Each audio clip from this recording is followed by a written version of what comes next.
Bonjour à tous, chers cinéphiles, c'est Isvagdor, j'espère que vous allez bien parce que moi ça va nickel. Au menu aujourd'hui, une continuité d'une saga assez sanglante, il faut bien le reconnaître. Aujourd'hui, c'est Destination Finale Blue Lines. La mort a peut-être pas l'intention de s'en prendre à notre famille. Ce serait un truc de malade.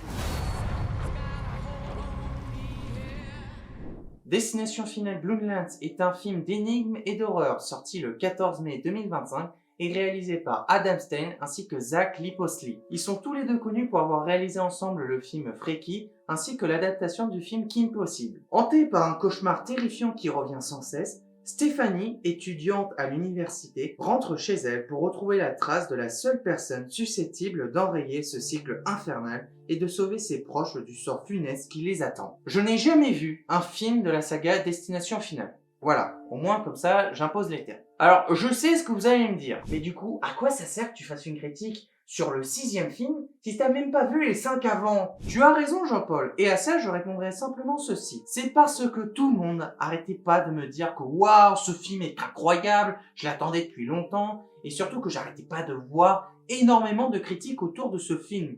Et après avoir fait mes recherches, je me suis rendu compte que c'était un film d'une saga qui existait déjà depuis longtemps, puisqu'il s'agit du 6e film de la saga Destination Finale. Donc, il est vrai que c'est bizarre que je fasse une critique sur le 6e, alors que moi, grand critique que je suis, je n'ai jamais vu un film de la saga Destination Finale. Au départ, je m'étais basé sur cette raison, pour pas aller le voir au cinéma. Mais après avoir entendu toutes les critiques autour de ce film de manière très positive, qui plus est que j'avais entendu dire qu'il n'était pas forcément nécessaire d'avoir vu les 5 avant, je m'étais dit, bon allez, on va tenter. Et à la suite de ce visionnage, je vous répondrai ceci.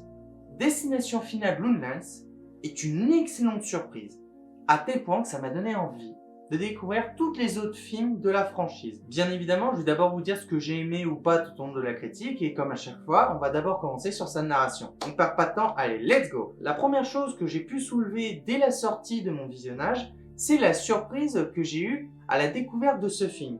Puisque dans l'ensemble, je trouve que le film a une très bonne structure possédant une bonne intrigue, assez bien ficelée, qui permet d'avoir un visionnage assez intriguant, mais qui plus est profondément immersif, qui plonge les spectateurs dans la narration, mais qui plus est dans l'horreur qu'on voit à travers la menace qui dégage de ce film. Pour la simple et bonne raison que je trouve que le côté surréaliste de l'histoire s'accompagne merveilleusement bien avec le côté réaliste de l'histoire. Puisque pour beaucoup de films fantastiques, de science-fiction et j'en passe, pour que ces genres puissent exister au cinéma, ils ont besoin du réalisme pour que le surréalisme existe. C'est déjà des cas qu'on a pu voir dans énormément de films, rien que les films Jurassic Park, c'est des cas dans lesquels le surréalisme s'envole à tout bout de champ, mais qui a besoin, n'empêche, d'un côté réaliste pour qu'il puisse exister. Comme je vous l'ai dit, je n'ai jamais vu un film de la saga, mais grâce juste à cette simple narration et aux conditions qui ont été mises en place au début de l'histoire,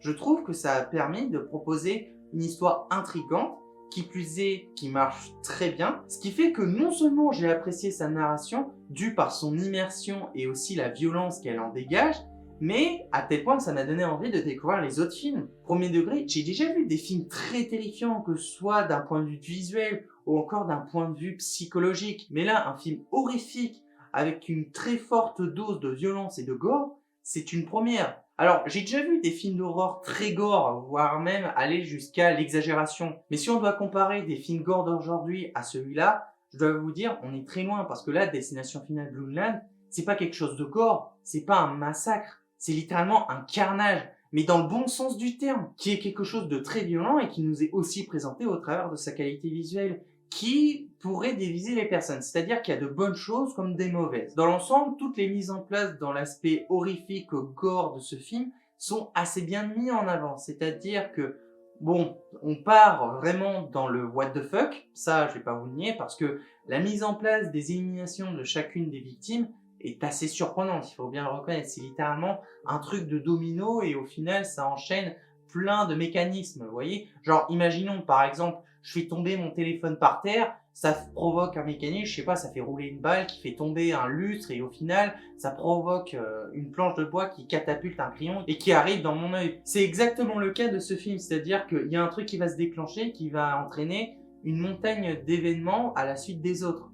Et ce qui est aussi choquant, mais aussi vraiment dérangeant dans ce film, c'est que il prend vraiment le temps de se mettre en place. C'est-à-dire, on voit les petits éléments, on voit que chaque truc est chronométré à la virgule près. Mais ce qui est aussi choquant que terrifiant, c'est que ça prend son temps, c'est très lent, et on se demande c'est quand que ça va arriver. On sait que ça va finir par arriver, on sait qu'il y a vraiment cette tension qui monte jusqu'à son paroxysme. Et rien que pour ça, je dis chapeau au film parce que franchement, ça a été bien mis en avant. Mais d'un autre côté, d'un point de vue visuel, ce qui est dérangeant, c'est que la plupart des scènes sont plutôt mal faites, je trouve, entre la présence des fonds verts qui sont assez visibles, surtout au début du film, mais également à la présence de nombreuses scènes qui sont pour la plupart très exposées, voire même surexposées à un niveau peut-être dérangeant. Et on le ressent dès le début du film. C'est-à-dire que pour vous faire une idée, c'est cette séquence qui est la plus choquante, d'un point de vue positif que négatif, c'est-à-dire que je la trouve très bien faite dans un aspect global, mais d'un autre côté, il possède aussi beaucoup de défauts qui fait que c'est dérangeant au visionnage.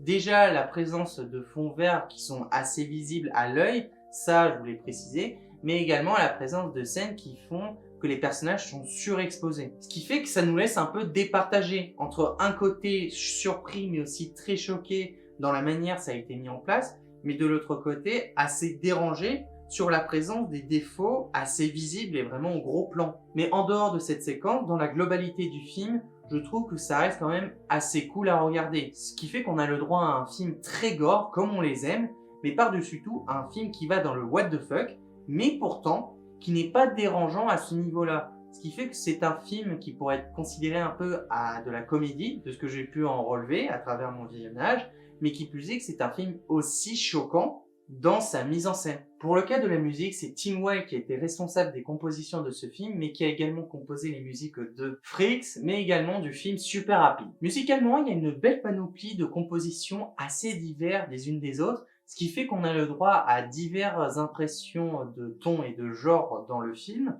donnant beaucoup d'aspects comme un aspect assez old school, un autre avec un ton beaucoup plus mystérieux, un autre poussé beaucoup plus sur le côté énigme, un autre poussé un peu plus sur la montée de suspense et de la tension, un autre poussé juste sur un simple massacre à l'état pur, donnant au film un aspect très divers qui est très appréciable. Mais, comme je peux le dire pour beaucoup de cas, musicalement, cela reste surtout des compositions qui habillent et qui propose, cela dit, un bon ton dans la narration qui fait qu'on a le droit à une bonne immersion pour les spectateurs, ainsi que dans l'intrigue principale de l'histoire. Du point de vue des personnages, il y a du bon comme du mauvais. Bon, bien sûr, comme à chaque fois, on devine ceux qui sont mis sur le devant de la scène et ceux qui sont mis en retrait. Pour le cas du groupe de personnages, on a le droit à un groupe très divers les uns des autres qui fait qu'on a le droit à un groupe de personnages avec une personnalité qui leur est propre, en leur donnant un aspect à la fois intéressant et pour certains une envie de s'attacher à eux. Pour le cas de l'héroïne, pour être totalement honnête, c'est vraiment un personnage assez neutre, je trouve. Franchement, on voit qu'elle essaie de se démarquer, on voit qu'il y a vraiment une charge qui est posée sur ses épaules, mais étant donné qu'il y a beaucoup de personnages dans ce groupe, qui plus est beaucoup de personnages qui essaient de se démarquer, ça reste difficile à vraiment s'intéresser à l'ensemble de ces personnages, qui plus est qu'il y en a certains qui sont vraiment très oubliables et qui sont vraiment, pour certains, détestables. Mais dans tous les personnages qu'on peut voir de ce film, il y en a bien un qu'on peut retenir et qui était vraiment bien et qui possède une très bonne morale, et surtout quand on essaie de développer un peu plus le sujet, c'est le cas de cet acteur qui a joué dans ce film et qui est quand même connu pour jouer dans la saga Destination Finale, qui hélas nous a quittés il y a quelques temps maintenant, puisqu'on a le droit à un moment dans le film à une séquence avec lui qui est franchement très poignante, et surtout si on a creusé le sujet sur son cas, puisqu'il nous rappelle plus précisément l'importance de pouvoir profiter d'une vie. Et c'est une notion qui nous est rabâchée tout le temps, mais qui est terriblement vraie, parce que la vie c'est éphémère et surtout qu'on ne sait jamais quand elle va s'arrêter. C'est pour ça qu'il faut profiter de chaque instant qui nous est offert. Et même si ce film se présente avant tout à être un divertissement horrifique avec beaucoup de gore, mais surtout un côté très poussé dans le what the fuck, ça reste également un film avec une notion très importante à soulever et qui était vraiment bien mis en avant, surtout avec cette séquence. Pour ceux qui ont vu le film, voyez très bien où je veux en venir. Mais en dehors de lui, pour revenir sur l'ensemble du groupe de personnages, bah, comme je l'ai dit, il y en a qui sont attachants, il y en a d'autres qui sont intéressants, mais dans la globalité, il y en a beaucoup qui sont dérangeants pour la simple et bonne raison qu'ils prennent, comme à chaque fois, des décisions que je trouve un peu, sans vouloir être méchant, totalement connes. Et c'est un cas que j'arrête pas de voir dans plein de films et que j'ai déjà pu vous présenter dans ma critique du film Until Dawn. Si cette critique vous intéresse, elle est disponible dans la description. Et même si je sais que c'est un choix pour mettre en avant leur côté de vulnérabilité, bah ça devient un peu redondant, je dois bien l'admettre. Ce qui fait que je trouve que l'interprétation des acteurs mérite une note de 3,5 étoiles sur 5. Pour commencer, on a eu le droit à la présence de Katie Santa-Juana qui a joué dans The Frenching Game, ainsi que dans le film Whitney A Little Christmas. Théo Briones a joué dans Agent Recon, Weed River, ainsi que dans le film Agent Révélation. Brett Basinger a joué dans la série Rock Academy, dans la série Les Goldberg, ainsi que dans 47 Meters Down. Richard Harmon a joué dans Percy Jackson, le voleur de foudre, The Age of Adaline, ainsi que dans Les 100. Owen Joyner, je le connais seulement pour avoir joué dans Thunderman. Gabriel Rose a joué dans Les 5 Sens, Grace, ainsi que dans Double Jeu. Anna Lore a joué dans Gotham 9, ainsi que dans Born Guilty. Raya Kihlstedt, alors désolé pour la prononciation, elle est connue pour avoir joué dans Maman, je m'occupe des méchants, ainsi que dans le projet Atticus. Tony Todd est connu pour avoir joué dans le Destination Finale 1, 2, 3, 5 et bien évidemment le 6e, Candyman, La Nuit des Morts Vivants, ainsi que dans le film Transformers 2. Pour conclure, même si je savais que c'était la continuité d'une saga qui avait existé depuis bien longtemps maintenant, bah j'ai trouvé qu'il s'agissait avant tout d'une bonne surprise qui m'a donné envie de découvrir les autres films de la franchise.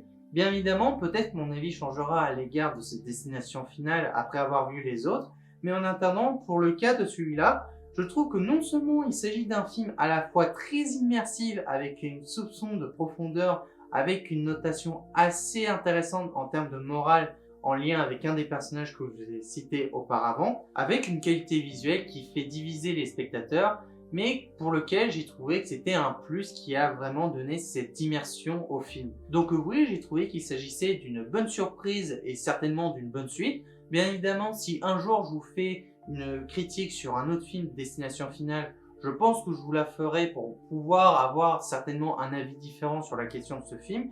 Mais en attendant, dans l'ensemble, j'ai trouvé que c'était un bon divertissement horrifique avec beaucoup de gore comme on les aime, qui fait que ce film est un film très what the fuck, mais qui n'est pas dérangeant pour autant, lui donnant plutôt un charme plus que intéressant et pas du tout déplaisant. Qui fait que je trouve que Destination Finale Bloodlines est un film qui mérite la note de 16,5 sur 20. Voilà les amis, c'est la fin de cette vidéo, j'espère que ça vous aura plu. N'hésitez pas à me dire dans les commentaires ce que vous avez pensé de cette vidéo, mais également donnez-moi des conseils de films ou de séries à faire en critique, ou d'autres concepts de vidéos si vous voulez voir autre chose un jour sur cette chaîne, voire même d'autres jeux si vous voulez voir d'autres let's play, voir d'autres critiques sur la chaîne. Mais en attendant, je vous invite surtout à vous abonner à ma chaîne, ce sera un énorme soutien pour moi, de liker cette vidéo comme toutes les autres et de partager ma chaîne avec vos amis, avec votre famille ou avec qui vous voulez. Et on se retrouvera très vite pour une prochaine vidéo critique, réaction ou jeu vidéo. Et sur ce, je vous dis à la prochaine et salut, bye.